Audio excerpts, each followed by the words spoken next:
Hello, you are joining me on the 13th of January and it is day 200 of my personal challenge to walk a minimum of 10,000 steps every single day consecutively for a year. So I'm currently 199.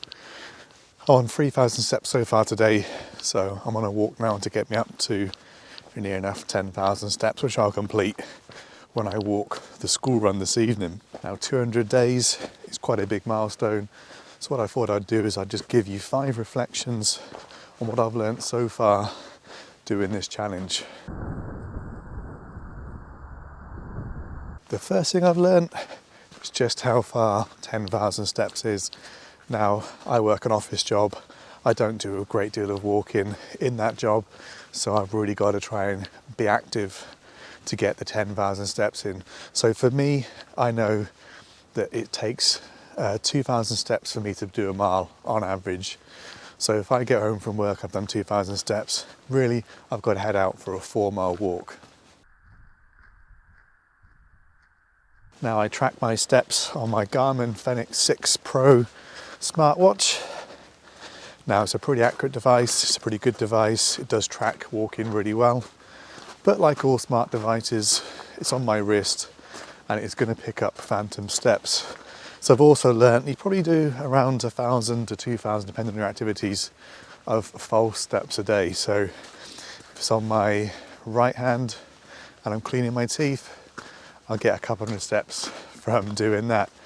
Same for doing dishes and any other activities you do with your wrists that can be quite rigorous. So I reckon to do actually 5 miles of walking each day, you're looking at around 11 to 12,000 steps. And then I think you've definitely done a genuine 5 miles of genuine steps. The second thing I've learned is that 10,000 steps a day is not an effective way of losing weight unless you combine it with a healthy, sensible diet. So I've actually put on a stone in weight since September, which is pretty shocking. I know that includes obviously the Christmas gorging and the post-Christmas gorging, finishing off all the foods and sweets you were given. So your mileage may vary, but for me, 10,000 steps a day is not enough to help me lose any weight. And bear in mind, for me, 10,000 steps is a minimum I do each day. I've done much longer hikes, lots more walking than just the 10,000 steps each day. But obviously my diet is not good enough. If you are someone who's quite sedentary and maintains a fairly static weight, then I would imagine doing 10,000 steps a day for you could have a positive impact if you wanted to lose a little weight and get a bit trimmer. The third thing I've learnt is that despite the weight gain, I do believe it's been very good for my fitness. So I'm someone who does a lot of walking, a lot of hiking, a lot of hill walking. And I found doing 10,000 steps a day, getting those walks in every single day, whether it's a lunchtime walk on flat tarmac paths or a few brisk miles of an evening, I do feel when I've been doing my longer hikes and hill walks, I've got some really consistent energy. So don't confuse gaining a bit of weight and feeling a bit podgy with not being fit. You can definitely be fit, have strong leg muscles and plenty of endurance, and still a slightly unhealthy diet and putting weight on. The fourth thing I've learned is the other aspect of health that's really important, and that is mental health.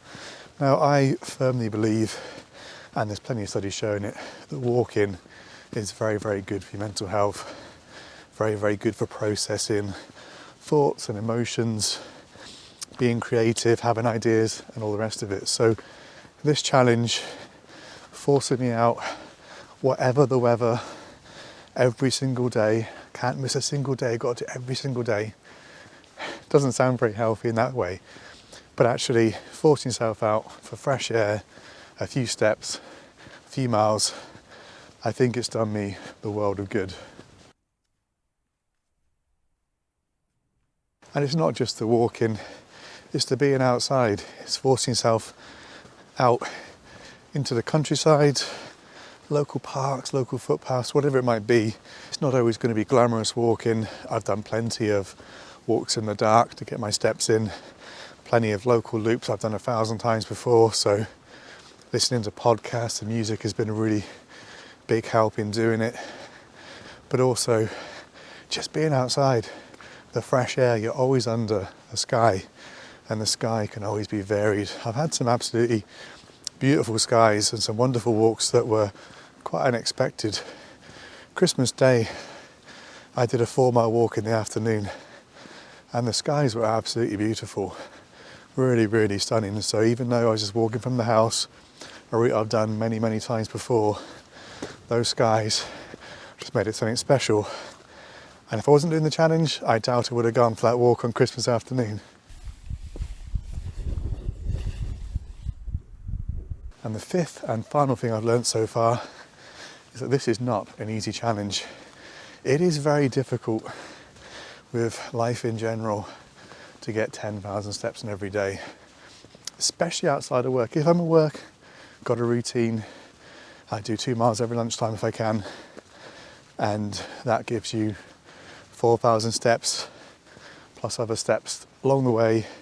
You should be able to finish work between 7,000 and 8,000 steps, and it's a short walk in the evening followed by some hoovering and cleaning and stuff around the house, and you'll be fine. But there's some days when it's absolutely chucking down, you've not really done anything, you might be at 1,000 steps, and you know really you've got to go and do a 4.5 mile walk, and it likely this time of year it's going to be dark. We've had a lot of rain, it's not been particularly pleasant, so it is not an easy challenge to do it every single day. It can really feel quite relentless. Over the winter period and Christmas, all the kind of family commitments and stuff. I remember one night I went out 10:30 at night to do a quick 3 miles to get the steps in. So it can be absolutely relentless, and it's not always going to be interesting trails or new places. It's going to be a lot of local walking, pavement walking, short routes around the house. So you're going to need to find that motivation, find the podcast series, the audio book, the music that makes those local walks bearable, interesting and educational. So I think the amount of podcasts I listened to doing this challenge, I've probably learnt quite a lot of stuff. I imagine by now, 200 days, and I've probably forgot most of it as well, but it has been an education. So that's 5 things I've learnt so far. 200 days in, I am going to do my utmost to complete the challenge, because I cannot bear the thought of giving up now. Imagine the thought of having to do 200 consecutive days of 10,000 steps just to get back to square one where I am now. So I've got 165 days to go, a few more months, so I'm absolutely determined to get this consecutive challenge finished, and hopefully by the end of it to have really explored every inch of my local area here. If there's anything left I've not found, I've recently found some pretty cool waterfalls and stuff locally, so it has definitely been good for that. If you've ever done a challenge like this, let me know in the comments how you found it, and if you do try and do your 10,000 steps every day, do you find the kind of similar benefits and thoughts that I have doing it? I'm approaching 1 mile now, so I've got another 2 and a bit miles to go to get my steps in today. So a huge thanks for watching, and hopefully I'll catch you in 165 days time, and before that I'll catch you in the next video. Thanks for watching.